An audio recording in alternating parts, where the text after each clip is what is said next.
Hi guys, welcome to today's live stream. I am super excited to be here. I tried to change up the scenery a little bit. Instead of looking outside at the gorgeous palm trees and blue sky, I kind of turned my computer around. Maybe the lighting's a little bit better on my face. I got the good old, there you go, good old whiteboard in the background. All right, cool. Hey, before we dive in, I really want to encourage everyone to listen to the most recent Endgame podcast with Grant Williams and Bill Fleckenstein. I've been listening to it all morning, and it's phenomenal. It's absolutely incredible. In fact, I put out on Twitter that if you've got to make a decision basically between watching my live stream today and that podcast, you should watch that podcast. Even I would admit to that. I'm no Lacey Hunt. That is for sure. Let me pull up a picture of it so you guys can see. Just go to iTunes. I saw a couple people on Twitter comment that it's not up on YouTube yet, but if you just check it out on iTunes, it's this. Shoot, I don't know if you can see it there. It's Grant Williams' podcast that he does with Bill Fleckenstein called The End Game. Whoops. Just had someone follow me on Twitter. And it's hard to get this thing straight. It's episode 6. I don't know if you guys can see that, but I think it just came out today with Dr. Lacey Hunt, and it's incredible. I think it's one of my favorite pieces of content this entire year, for sure. Lacey Hunt is just incredible. He goes into such great detail on the economic history and what happened in the 1700s and the 1800s, and people like Adam Smith that were writing that at that time, David Hume. And it's just so cool to take that and put it in and layer it over to what we're experiencing in the economy right now.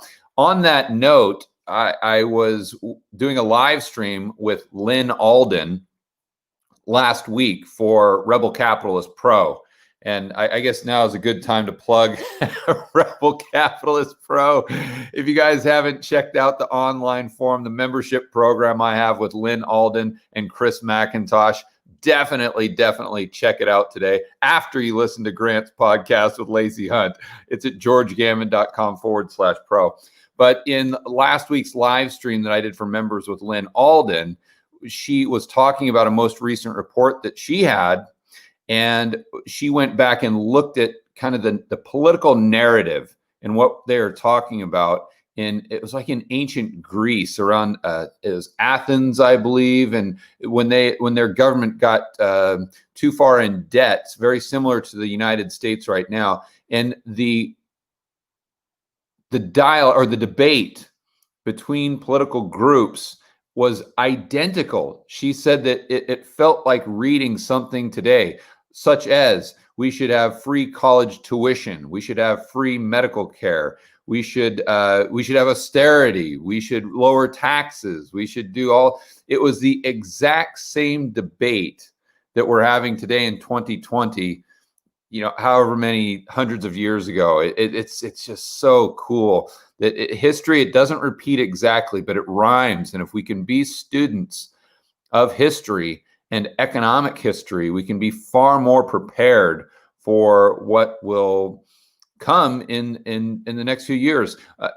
One thing I did this morning, actually, when I woke up, is I started reading some just little stories about the Spanish flu in 1918 and how long it lasted and what people were doing, especially in New York. They did the exact same things. It was wearing masks. They did lockdowns. They prevented people from going to church, to going to school, to go out and shopping. We're all humans, guys. We're all hardwired the same way. So the stuff we're doing today, we did it back in 1918. And I think that's a reason to be optimistic, because if you look at what happened, how severe it was in that period between the spring of 1918 and the summer of 1919 when it was kind of resolved because we got to a herd immunity. It was absolutely devastating. But the countermeasures, if you will, by governments were the exact same. Nothing's really changed. The thing that's changed now is that since we don't, or back then, we didn't really have a way of combating it or even treating it in the hospitals. And I think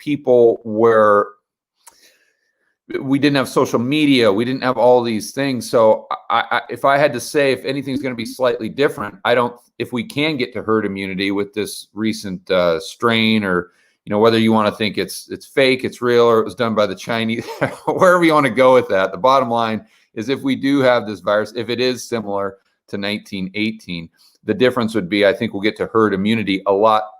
It'll take us a lot longer to get to herd immunity because people are aware that we're getting this data, good or bad, in real time, and people are taking precautionary measures, as an example. So I guess the upside is hopefully you have fewer deaths as a result. The downside is it takes a lot longer to get to herd immunity. So like always, it's a cost-benefit analysis. But anyway, study history, guys, and listen to the most recent podcast with Grant, Bill, and Dr. Lacey Hunt. Let me go right into today's questions. I'm at oh my goodness, we had people submitting questions over the last 2 hours. Holy cow. Okay. Thank you very much, guys, for logging in that soon. It looks like the first question is from GPOG. At what price will you begin to sell precious metals? Well, gold, no price, because I just don't really hold gold to sell it. I don't know. Maybe it could get, I don't know. I don't know if I would sell gold. I'd have to think that one through. I'm sure there's potentially a scenario where I would sell gold, but I can't think of it off the top of my head. As far as silver, I'm actually thinking about doing a whiteboard video on it this week, because I know silver is a real hot topic, and I like to kind of address what's on most people's minds. I see that more as a speculation. So what I would be looking at there is the historic price of silver adjusted for inflation, and then I would try to somehow layer over the additional M2 money supply. And I know Snyder would get mad at me for saying that. I'm sorry, Jeff. I'm sorry. But I just kind of use it as somewhat of a gauge, because, well, I won't go into the reasons why. That gets into some real technical stuff when I start outlining how Jeff thinks about M2 money supply. So that would take me this entire live stream. So without going into that great detail, we'll just say that I think that there could be a relationship between silver and M2 money supply, or precious metals, that might not be there in other asset classes. So that's where I'd start. It's just, I always start with a chart going back as far as I can, adjusted for inflation, and just looking for highs and lows, and asking myself, like Jim Rogers has taught us in the interview I had with him, and it's the exact same thing that he taught his students at Columbia back in the late 80s, I believe, is when he was teaching at Columbia. And that's just to look at charts, historical charts, and see when you have anomalies, when you have prices just going parabolic or crashing, and just try to figure out what happened, what made it do that. And in my interview with Jim, he uses an example of the price of cotton back in the 1800s. And he says, you got to figure out what made cotton go from, I don't know if they measured it by a pound back. I'm not sure how what unit they used, but it was like 10 cents, or it was even under 10 cents. And within a matter of, like 2 or 3 months, it went to over $1.20, if my memory serves me right. And that, if you guys saw my video, it's actually worth the price. It's one of these old school charts. I wish I could throw it up on my screen here. I've actually got it on my desktop to always remind myself to think through things like Jim Rogers does. But the price literally went off the chart. It's really funny.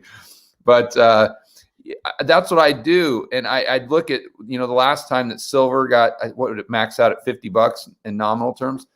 And I'd say, okay, what drove the price? How can I learn from that? And maybe going back to the 1980s, the early 1980s, I'm assuming it hit a high there as well.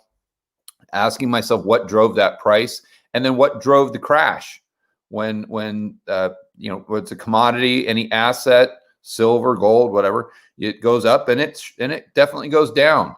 So what drove the bear market after you had that peak? And that's where I'd start my thinking process in trying to answer the question whether now it's getting expensive and therefore now I want to start selling. But there's not like a definitive price with precious metals.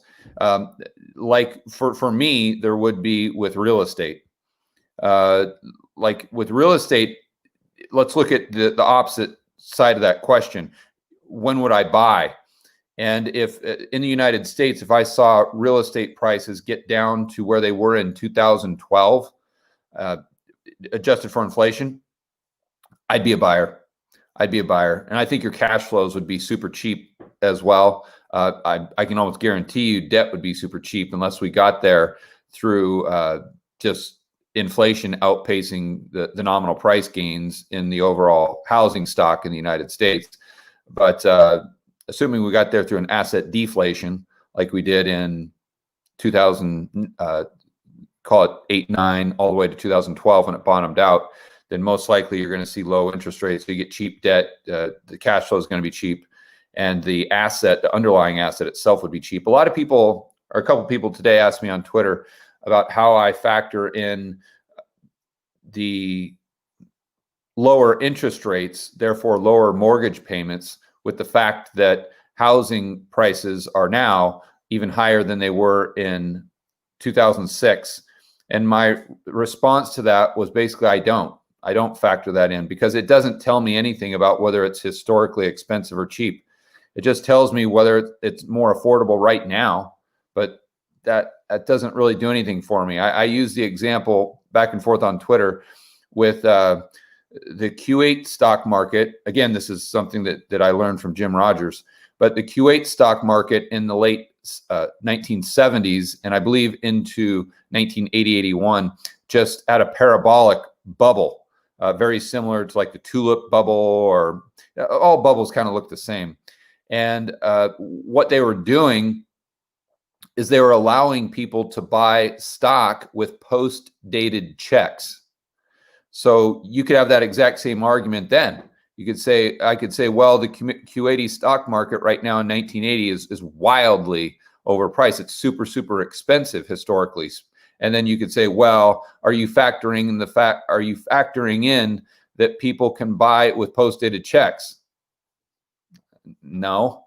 that doesn't change the fact of it being expensive. It just means that people have access to a lot more purchasing power that's totally unsustainable. And to me, it's the exact same thing with mortgage rates right now. I mean, yeah, we could have low mortgage rates for the next 5 years or 10 years or whatever, but are those mortgage rates sustainable? And by the way, if we have low mortgage rates for the next 10 years, you got to ask yourself the question, what does the economy look like? Right? People just think, excuse me, people just think that the economy would just stay the same, but oh my gosh, we just have these 2% rates forever. And if we have 2% mortgage rates forever, then the affordability doesn't change. So housing's cheap.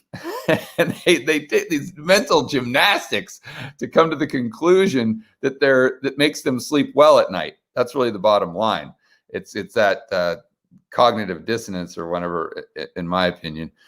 But the bottom line is you have to look at what the economy looks like if we have 3% mortgage rates for the next 10 years. And what I mean by that is the economy would be bad times. It would be in dire straits, and therefore you have sustained unemployment. You wouldn't have the Fed wouldn't have figured out a transfer mechanism, or the government, to increase the rate of inflation. Therefore, you've got I don't know if you want to call it a 1930s type of depression, if you want to use something as an analogy. And therefore, do housing prices really go up?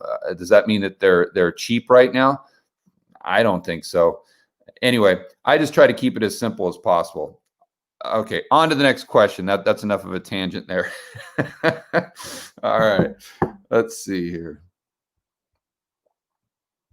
Waiting, hurry up. Time is money. Yeah. Okay. What if the TGA was used for productive lending?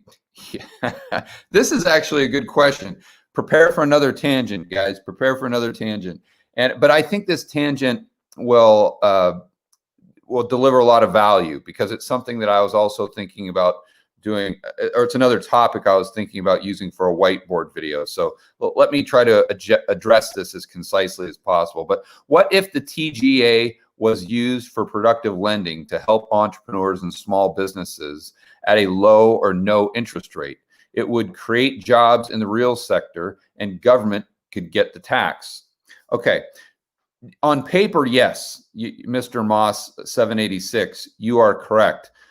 My concern is that we are making the assumption, and I would say the inaccurate assumption, that the business environment in the United States currently is similar to what it was, let's say, 10 years ago, before I retired.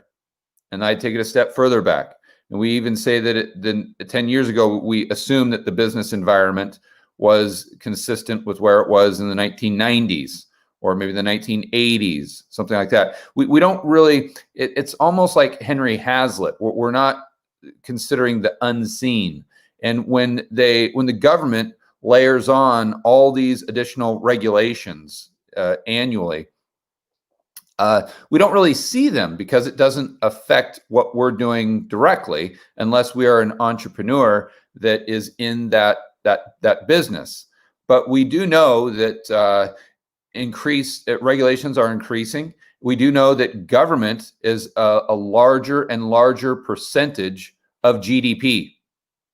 Therefore, if government is a larger percentage of GDP, I think, I wouldn't say by definition, but it would be hard to come to a world where, as the government spending of GDP went from 20% to 30% to 40% to 50%. I mean, take it to its logical conclusion, right? If government spending was 100% of GDP, what would the business environment be like? Not too good. It would be communist Russia. So I think it's safe to assume that there is definitely a correlation between the amount of government spending as a percentage of GDP and the lack of business flexibility you have. So yeah, if we had a free market, I would say that that's a good idea. I don't know if it's a good idea, because then you also have to assume that the transfer mechanism that the government is using to deliver those loans to entrepreneurs would be efficient. And that's a big leap right there. I think that's one of the biggest things that people that argue for like a wealth tax, I think that's one of the biggest things they miss, is they assume that the government can, number one, even transfer the wealth, and number two, they do it well, and number three, they won't squander it. And we know that, I don't know that I know this definitively, I can't show you a chart on it, but I think it's pretty safe to assume, and I think most people on the live stream right now would agree, that if the government takes $1 from Jeff Bezos, let's say, by the time it gets to the average Joe and Jane on the street, what is it? 5 cents, 10 cents at the very most. And it's probably not going to the average Joe and Jane on the street. It's probably going to Jamie Dimon. It's probably going to XYZ corporate person. It's the Cantillon effect. It's the people that are closest to the government. It's the cronies. It's the crony capitalists. They're the ones that are getting the 95 cents, if not more, of that dollar that was taken from Jeff Bezos. And then you have to say, how do you know that dollar that is taken from Jeff Bezos or whomever, I don't care, just plug in anyone's name there. How do you know that dollar of taxes is actually going to be spent or with the intention of helping the middle class? Why wouldn't it be spent on another war? Why wouldn't it be spent on more TSA? Why wouldn't it be spent on more military police, making sure that you don't leave your house because of COVID? You see, people, they argue for stuff like this, but they forget that between point A and point B stands the government. And it's going to be wasted. And so, but my main point is that I think there was an argument for government spending being productive, but now the argument is dwindling because of the increased regulations and constrictions on businesses being able to compete with one another and to have this creative destruction, the Schumpeter, hopefully I'm pronouncing that right, creative destruction that, by the way, Dr. Lacey Hunt discusses with Bill and Grant on the podcast. So that's what I'd consider with your hypothesis.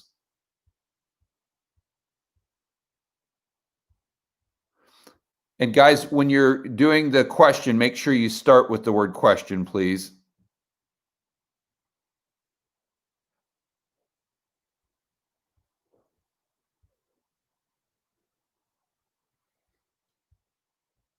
Yeah, it takes me a little time to find him because I really appreciate you guys being so active in the chat. It's really super cool that you guys are going back and forth, but unfortunately it takes, oh, here we go. Here's a question.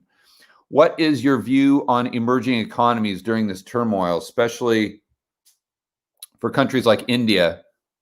What are the opportunities that may exist in such markets?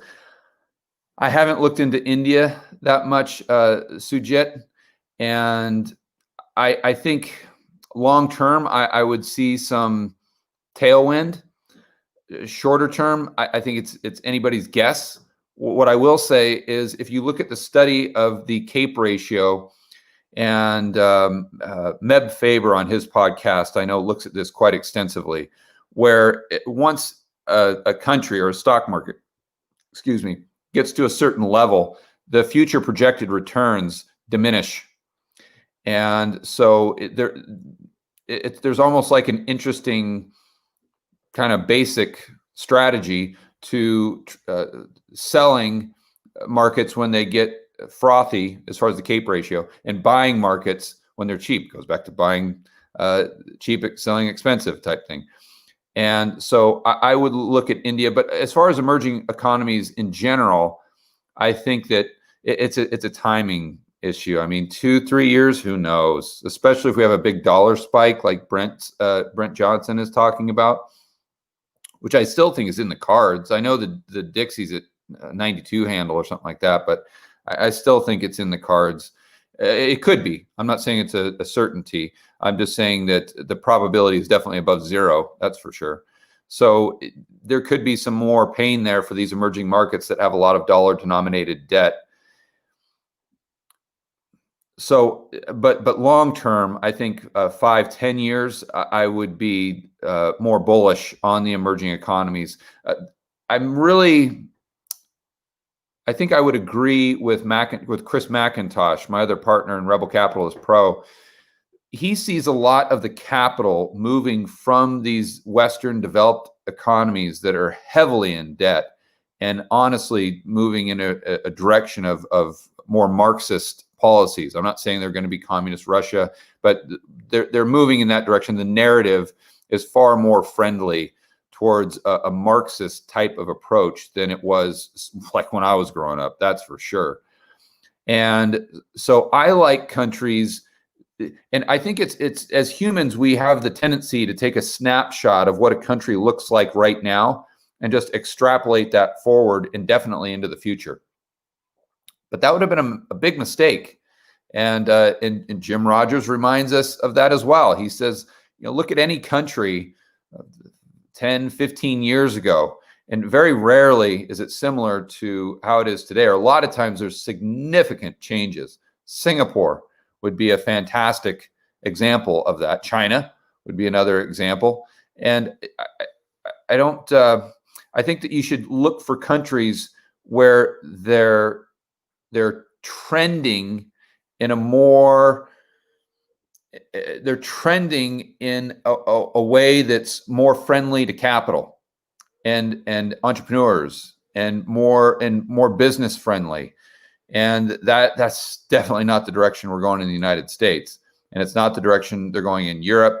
I can't speak to Japan too much, but it's just more government spending there too. So I would, as far as just broad macro, I would be more bullish on emerging economies that were putting or implementing a foundation and a structure that's going to be, or hopefully be, more free market, more capitalist moving forward. And I'd start to be more bearish long term on economies that were moving more towards Marxism. Not that they go full on communist, but they're being much more friendly to those concepts.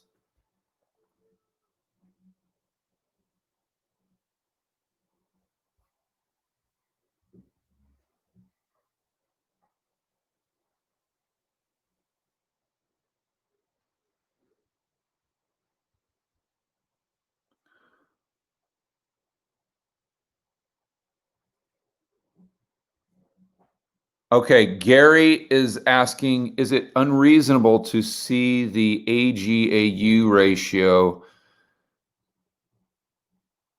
to computers to 15-1 in the next 5 years, given the scarcity of physical silver available for retail delivery?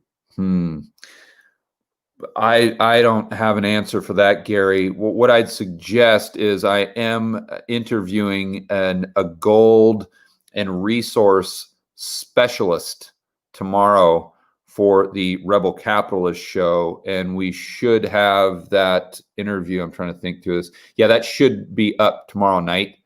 So 9 p.m. Eastern time. Look for that.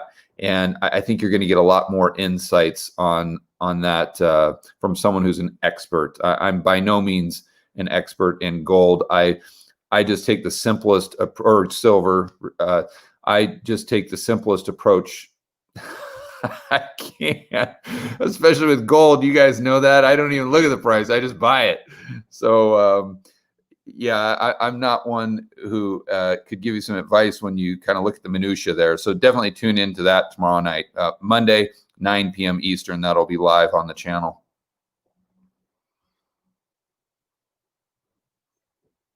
Question: what's wrong with Robinhood? That's a pretty good question. So the thing I don't like about Robinhood is that they sell the trade flow to whomever wants to buy it. So what happens is the real pros, they buy that trade flow, and I'm talking about the high frequency traders. So if someone in Robinhood, let's say, is buying a share of Tesla, before the transaction can even occur, I mean, we're talking nanoseconds, attoseconds, and it goes to the trading firm, whatever, and they front run it. And so you gotta listen, there's no free lunch. So if you've got this trading platform that's free, and free this feature and free that feature, and you're like, oh my gosh, this trading platform is so cool. They really are looking out for the average Joe and Jane. They're looking out for the little guy just like me. Yeah, right. It just doesn't work that way. It goes back to the way that I look at property managers, because that's so important in real estate investing. And often when I look at property managers for a specific area, I'll actually go with the most expensive one. And there's more to it than that, but it often ends up being the most expensive because I know they're the ones that will screw me the least, theoretically, because they don't need to screw me in order to make money. Where I would say Robinhood needs to screw you in order to make money. That's the simplest way I can put it. And I don't even need a whiteboard to explain that one. So that's why I don't like Robinhood.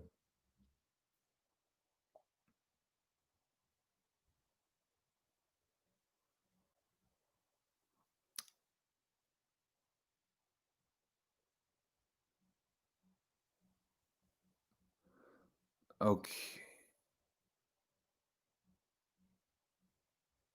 Okay, Emmett. Oh shoot, Emmett. Sorry, buddy. I had your question and the thing jumped on me. Oh, here we go. Emmett asks, how likely is it that companies like Hertz will recover its old stock price after coming out of reconstruction?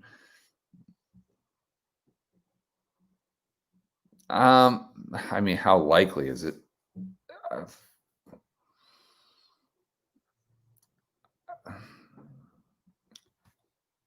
I don't. I'd have to think that through, Emmett. How likely is it? I mean, just right off the top of my head, I can't give you a. Well, I would say it's a 30% chance that it does X, Y, Z. I mean, especially now that we've got the Fed so involved. I mean, they're buying junk debt, as everyone knows. I mean, at what point will they start buying equities? I'm actually have been going back and forth with Michael Green, who is just a flat out genius. He has done quite a bit of content for Real Vision and with Grant on his Endgame podcast and several others. And he has he's studied passive investing quite extensively, and he really lays out a quite strong argument for.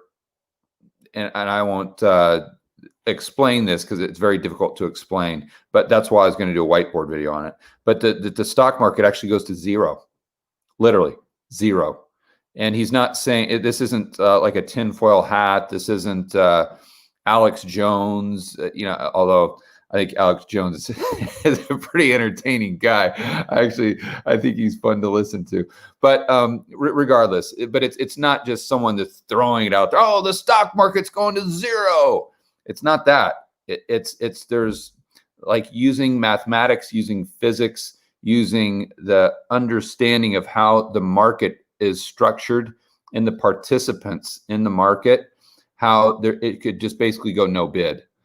And I'll be outlining that. So my point is there's so many factors. It's very difficult, Emmett, because back in the good old days, the stock market was a reflection of the economy.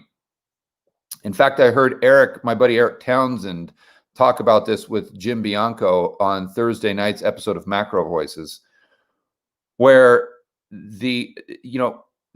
like I was saying, in the old days, the stock market was a reflection of the economy, and therefore, when the stock market would increase, the price signal for investors would be that, okay, the market, quote unquote, sees the economy improving. Because generally when the stock market would go up, that's because it sees the economy doing better and better in the future. And the stock market is kind of front running the economy because there was a relationship there. Obviously, because the stock market was based on the profits of real businesses. Oh, imagine that. What crazy times that must have been. So now it's not the case. I would argue that there's almost an inverse relationship between the stock market and how well the real economy is doing in the United States. So again, normally I think you could draw a semi-reasonable conclusion, but if you can right now, I'm not the guy to do it, Emmett. And there's too many cross currents. But it just goes back to the question. I mean, you're thinking about buying it. I'm assuming, or you wouldn't be asking the question. Is it cheap? Is it cheap? based on their current earnings. What's going on with their chapter. I'm assuming chapter 11. Is it cheap? Is it expensive? And it's most likely the proverbial cigar butt. So I don't know if that's a buy or not. But I would be careful with that one, to say the least. Oh, no. A question is shooting calls that will expire out of the money an easy way to make money? No, there's no easy ways to make money. Unless it cash flows, I think that's an easy way to make money. If you can buy a piece of real estate. What's interesting, guys, as most of you know, I'm on the island of St. Bart's here with my good buddy Hugh Hendry, who is just such an awesome dude and great guy to talk about with everything, really. He's a really nice guy, but he's just a genius when it comes to macro. But I was at a birthday party for his wife the other day, and a lot of the people there were kind of in finance, and one person in particular was a very well-known hedge fund individual, and I won't name names or anything, but been on CNBC, all that stuff. And we were talking, and his conclusion was, listen, even, he doesn't really deal with it too much.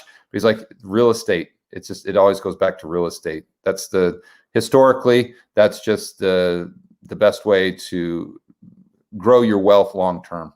And I'm not saying that you should go into the United States right now and just buy a house, just regardless, because I just posted a tweet with a chart that just looks horrific for the U.S. market as far as being overbought and expensive relative to real incomes.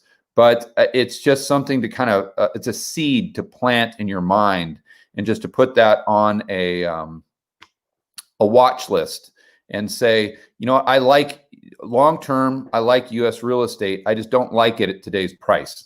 So then asking yourself, what price do you like it? And then if you like it, like I do, most around the 2012 lows adjusted for inflation, because you see that historic trend line going back to 1900, just put that down on your list and just wait for it to get there. And if it doesn't get there, don't buy it. But if it does get there, you're going to be ready to pull the trigger.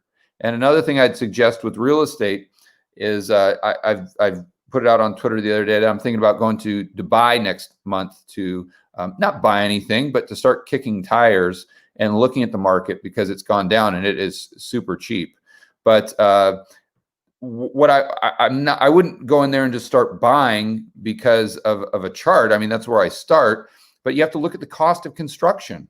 And if you can buy under the cost of construction, and you can buy with positive cash flow, solid cash flow, 1% RV ratio, you got very little downside. So and I'm not saying that's an easy way to make money, going back to your original question, Costas, but I'm saying that I think that's a strategy that's most prudent.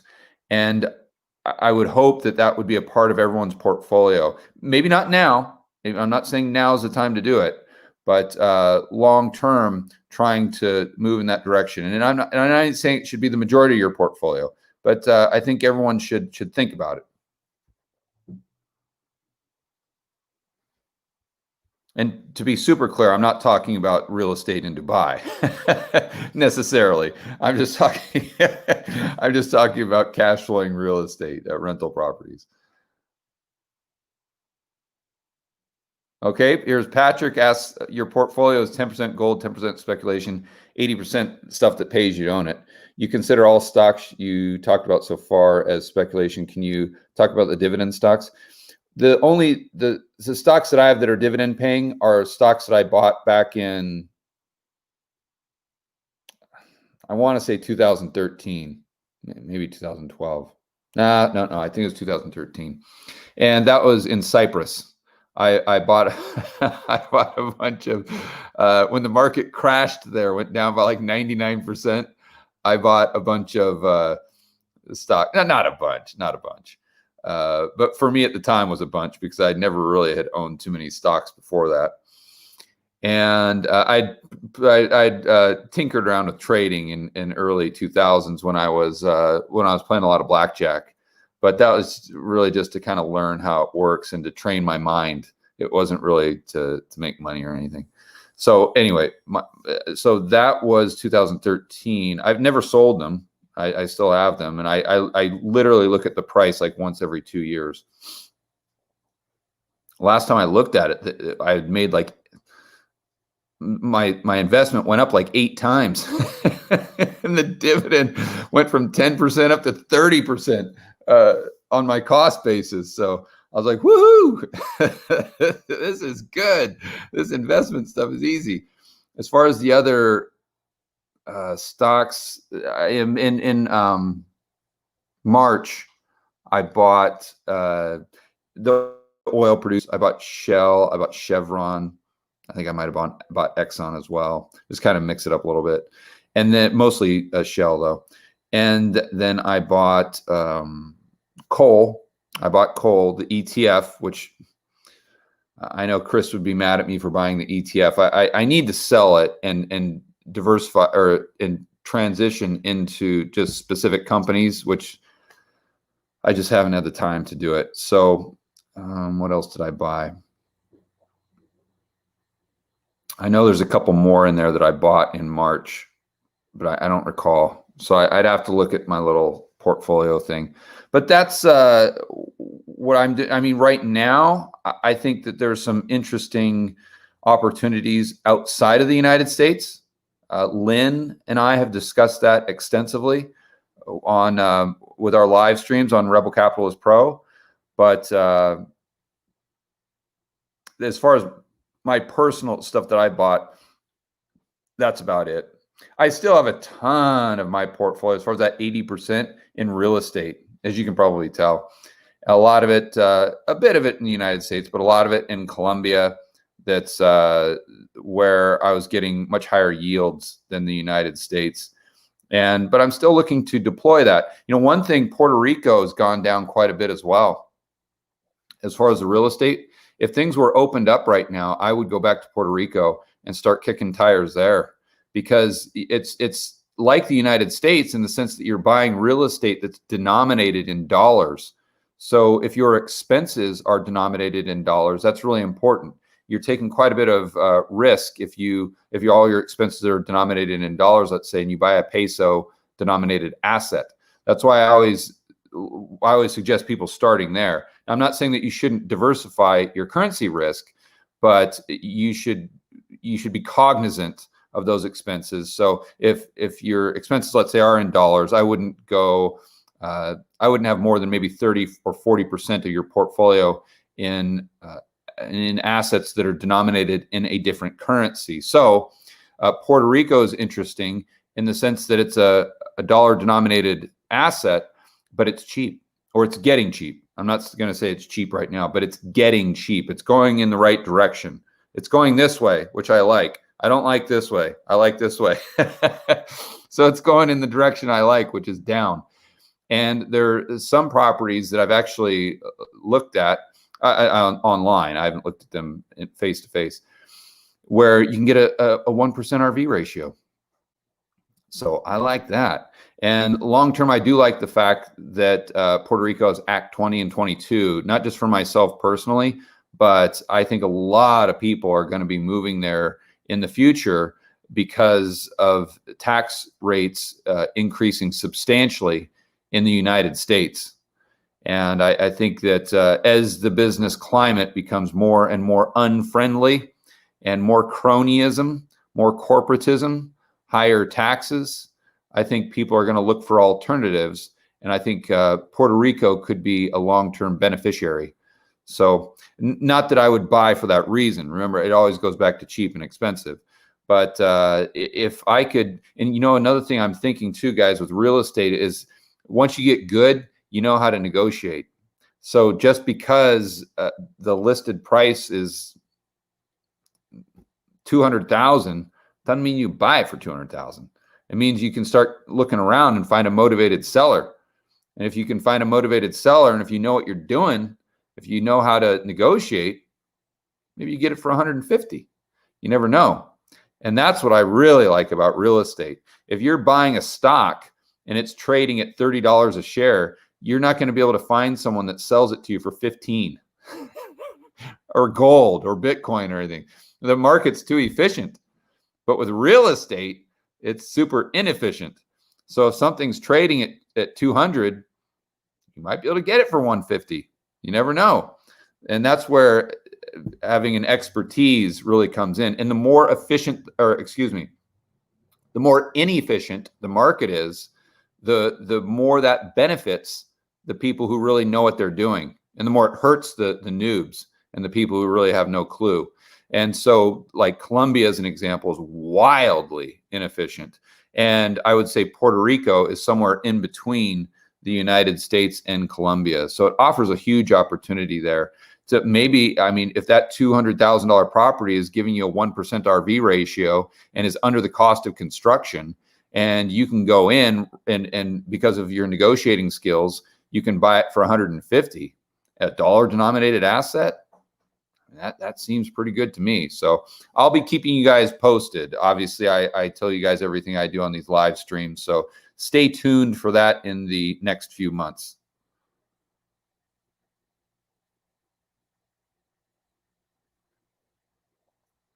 Dr. Leah asks what commodities are cheap right now and might be a place in. I think pretty much all commodities are cheap right now. I don't know of one that's super expensive, Leah.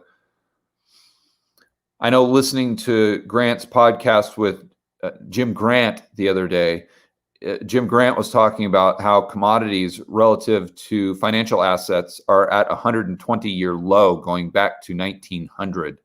So I think that's pretty darn cheap when you use that metric. And the problem is, how do you play commodities? Because you don't want to mess with the futures. At least for the average Joes like me, I wouldn't really suggest messing with futures too much. And you don't want to mess with an ETF who tries to track the price through futures, because then you're dealing with contango, and you probably have a negative carry there, or you're dealing with backwardation where you may have a positive carry, but it gets more complex. For people who are pretty good or sophisticated, then you definitely want to maybe look at options, or I would tell you to check out Patrick Ceresna with Macro Voices. He's one of the best in the business there. He's someone that I always listen to. And even when I have a question, I'll email him or text him real quick.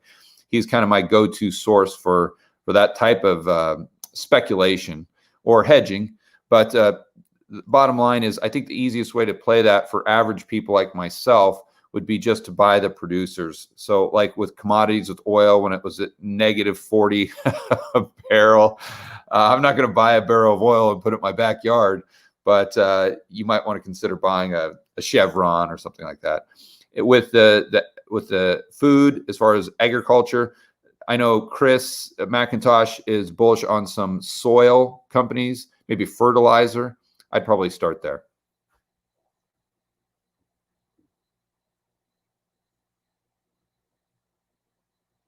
Oh, Mike, yeah, this is a good question, Mike. Should I pull equity from my house to purchase a rental property? It looks like your house is in BC. I think that's a pretty good strategy, Mike. And if you know what you're doing, and you're Canadian, so it's super easy for you to buy in the States. And it's not that a lot of people get confused here.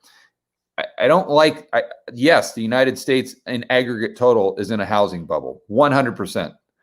And it's not cheap, it's super expensive. But for strictly speaking, a rental property, if you can buy the cash flow cheap, because when you're dealing with real estate, you're dealing with three things.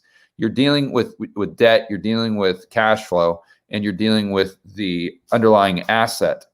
So if you can get, and even if I was bearish on real estate, I would prefer to have my equity in a property where the downside, even if it was in a big bubble, the downside was 20% compared to 80, comparing BC to a linear market like maybe a Little Rock, Arkansas.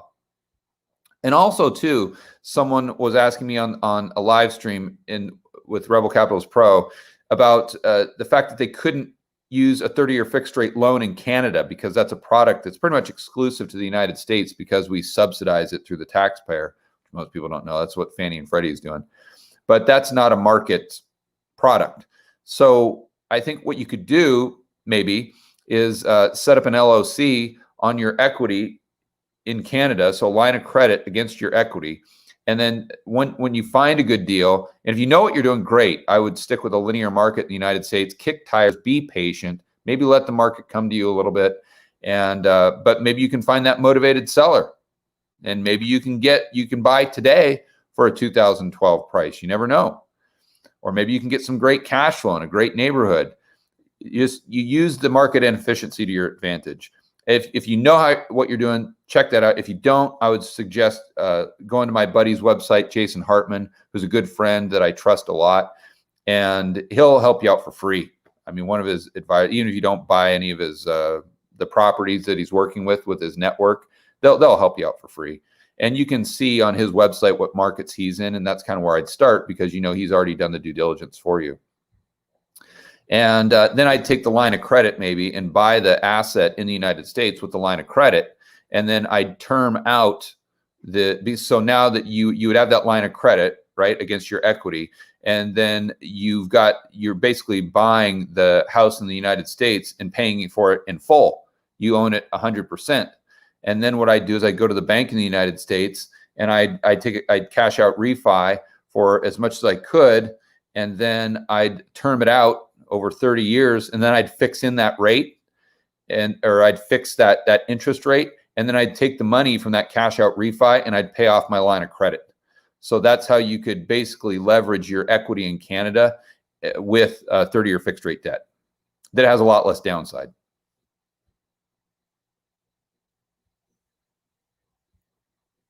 Oh, I saw another question in there about Houston. I was actually going to ask Art Berman. I was going to text Art and ask him about that.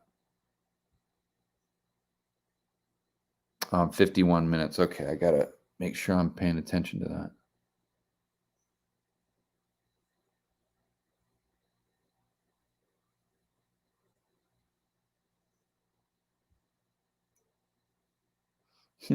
I can't find the question about Houston real estate. That was a good one. All right. Well, let me.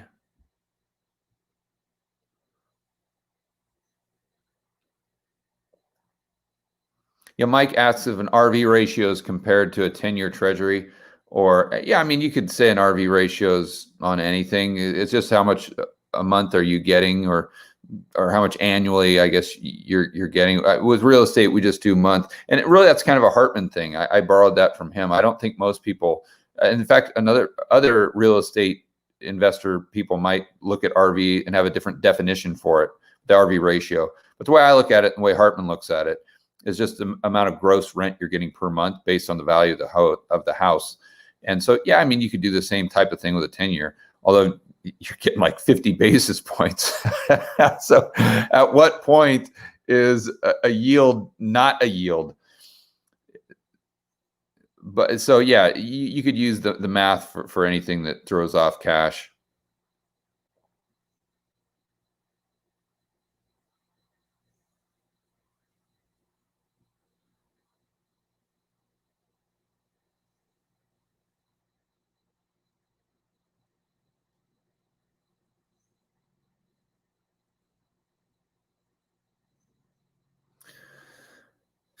I'm trying to find, so this is a good question here. I don't know if I could answer it on this live stream. The BIS, my research tells me they are the ones who control the world's central bank. Yeah, I don't know. Basel III agreed upon by the entire world.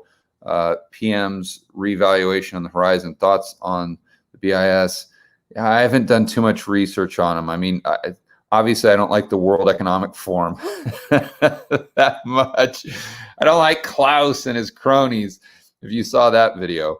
But I haven't looked into the BIS. I really don't like any tops-down organization. I mean, whether it's the Fed, whether it's a federal government, I like it. I see a place, but I like it to be very small, and I like them to serve the people. I don't like them to be the master over people. And if you look at our central planners today, we don't run them, they run us. They think that they're the masters over the little guy and gal. And so whether it's the BIS, whether it's the Fed, the IMF, the World Bank, the World Economic Forum, it's just these central planners, and I don't like any of them.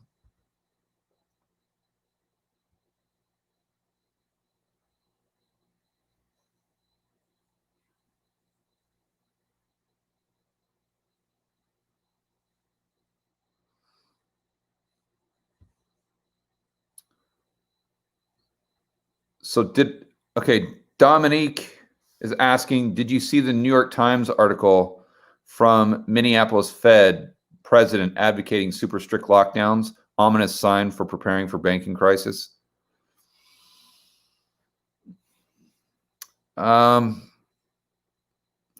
See, the banking crisis, that's a tough puzzle to solve because you've got so many headwinds, but then you've got 3.5 trillion in excess reserves. I mean, I don't know that the probability is high that you're going to have a banking crisis centered in the United States. Doesn't mean that you can't have a European banking crisis that has systemic risks and brings down the banking system here as well. Their balance sheets are just are too tough to figure out when you're considering derivatives and you're considering just the dollar funding markets, the euro dollar market, all these things that Jeff Snyder talks about all the time. But I don't know that, the general is always fighting the last war. And I would be surprised if we had a banking crisis similar to what we had in 2008 and 2009. It might be a knock-on effect, but I don't know that that's going to be the catalyst, that's going to be at the center of whatever happens next. I would guess that it wouldn't be, because generally when we have a black swan event or whenever you have this massive crash, it typically comes out of right field. It's not usually the thing that everyone is talking about. And that's why I don't know that we have a real estate crash, more so just a gradual grinding lower of real estate prices, maybe not even in nominal terms, but just in real terms. Because if we had a big real estate crash, it's exactly like 2008. I mean, everyone's talking about that. Everyone's expecting it. So it's almost by definition, if everyone's expecting it, it's not going to happen. And I would, how many people right now are expecting a stock market crash? Or how many people are expecting a blow off top? It's like 50-50, right? Whenever I see like 50-50 debate, I'm pretty much, I don't really have a strong conviction one way or the other. Whenever I have a strong conviction on something is when 99% of the people are on one side of the boat. Then I like to go to the other side, and I have a pretty strong conviction. So like if 99% of everyone, I'm talking about talking heads, I'm talking about newspapers, CNBC, your friends, your Facebook friends, if everyone was talking about inflation as an example, I would be, I don't know, or maybe I need to second guess that stagflation call that I've been making. It's just if everyone is on one side. And so if everyone is talking about housing prices crash, or if we're even 50-50, I get hesitant. So now it's not that I don't think about it. I try to kind of game theorize it, but I wouldn't have a strong conviction one way or the other. Okay, guys, we'll do one more question.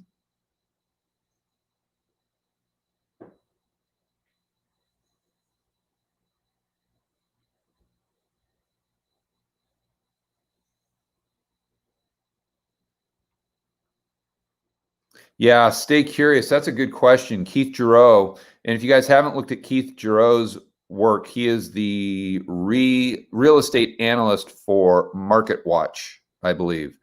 I've used his research in some of my videos.